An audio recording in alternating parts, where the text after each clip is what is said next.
राधे राधे। कान्हा की प्रीत चैनल में आप सभी का बहुत बहुत स्वागत है। जैसे कि आप सब जानते हैं कि नया साल आने वाला है। नए साल पर लड्डू गोपाल जी की पूजा सेवा कैसे करें। सबसे पहले आप सभी कृष्ण भक्तों को नए साल की हार्दिक शुभकामनाएं। लड्डू गोपाल जी के साथ साथ राधा रानी की भी कृपा आप सब पर बनी रहे। आने वाला साल आपके जीवन में नई उमंग और खुशियां लेकर आए। नए साल वाले दिन आप सुबह जल्दी उठें और जल्दी उठकर घर की साफ सफाई कर लें। देखिए, मंदिर की साफ सफाई हम एक दिन पहले ही कर लेंगे। देखिए, पूजा की सामग्री हम पहले ही इकट्ठा कर लेते हैं ताकि पूजा करते समय हमें बार बार उठना ना पड़े और पूजा करने में हमें आसानी रहे।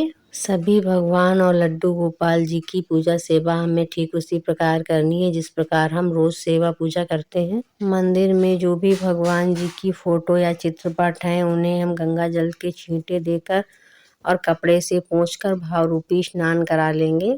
इसके अलावा अगर आपके मंदिर में पीतल की अथवा चांदी की मूर्तियां हैं तो उन्हें हमें स्नान कराना होता है। देखिए, यह आपके भाव के ऊपर है। आप उन्हें गर्म जल से स्नान कराना चाहते हैं या फिर ठंडे जल से स्नान कराना चाहते हैं। लेकिन लड्डू गोपाल जी को स्नान हमें गर्म जल से ही करवाना है क्योंकि लड्डू गोपाल जी हमारे बाल स्वरूप हैं। इसलिए लड्डू गोपाल की सेवा हमें अपने बालक की तरह करनी चाहिए। लड्डू गोपाल को हमने जगा लिया है और अब हम इनको दूध का भोग लगा देंगे। इसके बाद हम इनको स्नान कराएंगे। किसी भी बर्तन में हमें इस प्रकार से एक स्वास्तिक बना लेना है। लड्डू गोपाल को हमें कभी भी खाली पात्र में स्नान नहीं कराना चाहिए। भले ही एक तुलसी की पत्ती या थोड़े से फूल रखकर लड्डू गोपाल को स्नान कराएं, लेकिन कभी भी खाली पात्र में स्नान ना कराएं। लड्डू गोपाल को स्नान कराने से पहले ही उनके वस्त्र हमने निकाल के रख लिए हैं ताकि स्नान कराने के बाद जल्दी से उनको वस्त्र पहना दें और उनको ठंडी ना लगे। सर्दियों में हम लड्डू गोपाल जी को पंचामृत स्नान नहीं कराते हैं क्योंकि पंचामृत अधिक ठंडा होता है और लड्डू गोपाल जी हमारे बाल स्वरूप हैं। इसलिए हम गर्म जल में कच्चा दूध, गंगा जल, शक्कर, शहद डालकर लड्डू गोपाल जी को स्नान कराएंगे। इस लोटे में हमने सारी चीजें मिक्स कर ली हैं। अब हम लड्डू गोपाल जी को स्नान कराएंगे। स्नान कराते समय सबसे पहले हम लड्डू गोपाल जी के चरणों पर जल डालेंगे, उसके बाद में हम फिर स्नान कराएंगे। कच्चे दूध से स्नान कराने के बाद फिर हम शुद्ध जल से स्नान करा लेंगे। लड्डू गोपाल की पूजा सेवा करते समय हमें लगातार मंत्रों का जाप करते रहना चाहिए। अगर कोई सा भी मंत्र नहीं आता है तो सिर्फ राधा राधा बोलकर आप लड्डू गोपाल जी की सेवा कर सकते हैं। इससे लड्डू गोपाल जी बहुत जल्दी प्रसन्न होते हैं। इस दूध को परिवार में सभी लोग प्रसाद स्वरूप ग्रहण कर लेंगे। स्नान कराने के बाद अंग पोषण करेंगे। नए साल पर लड्डू गोपाल जी को नई नई पोशाक पहनाएं और उनका सुंदर सा श्रृंगार करें। नए वस्त्र अगर आप नहीं ला पाए हैं लड्डू गोपाल जी के लिए तो फिर आप पुराने वस्त्र भी पहना सकते हैं। देखिए, ये आपके सामर्थ्य के ऊपर है। अगर आपकी सामर्थ्य है तो इस दिन आप लड्डू गोपाल जी के लिए नई पोशाक जरूर लाएं। मैं अपने लड्डू गोपाल जी के लिए नई ड्रेस बना रही हूँ।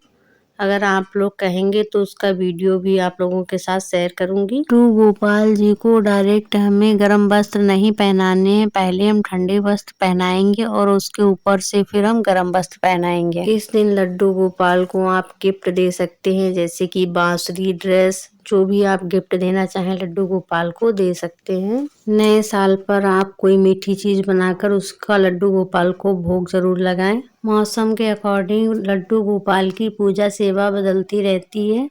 इस मौसम में लड्डू गोपाल के लिए तिल की बनी चीजों का भोग लगाना है, जैसे कि चिक्की, तिल के लड्डू, गजक, या आप घर पर भी बना सकते हैं या फिर मार्केट से भी लाकर उनका भोग लगा सकते हैं। अगर आपके घर में शुद्ध सात्विक भोजन बनता है तो उसका भी भोग लड्डू गोपाल को अवश्य लगाएं। लड्डू गोपाल के भोग में हमें तुलसी पत्र जरूर रखना है और लड्डू गोपाल को भी तुलसी अर्पित कर देंगे।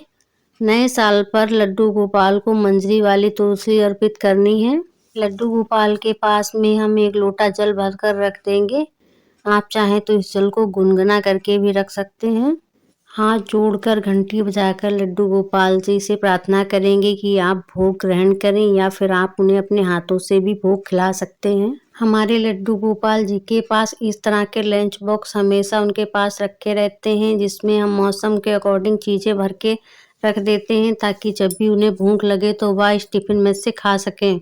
सभी भोग प्रसाद में हमें तुलसी पत्र जरूर रखना है। अगर तुलसी ना हो तो फिर आप तुलसी की माला भी रख सकते हैं। इस दिन अगर आपके आसपास मंदिर है तो आप वहां पे जाकर भी पूजा कर सकते हैं। इस दिन आप कोई भी नियम ले सकते हैं, जैसे कि मंत्र जप करना है या माला जाप करना है, या आप अपने हिसाब से देख लीजिए कि आप क्या कर सकते हैं। इस तरह से लड्डू गोपाल की पूजा सेवा करने से हमें उनका आशीर्वाद प्राप्त होता है। पूजा सेवा करने के बाद हाथ जोड़कर हम लड्डू गोपाल जी से निवेदन करेंगे कि बीते हुए साल में जो हमसे गलती हुई है उसके लिए हमें क्षमा करें।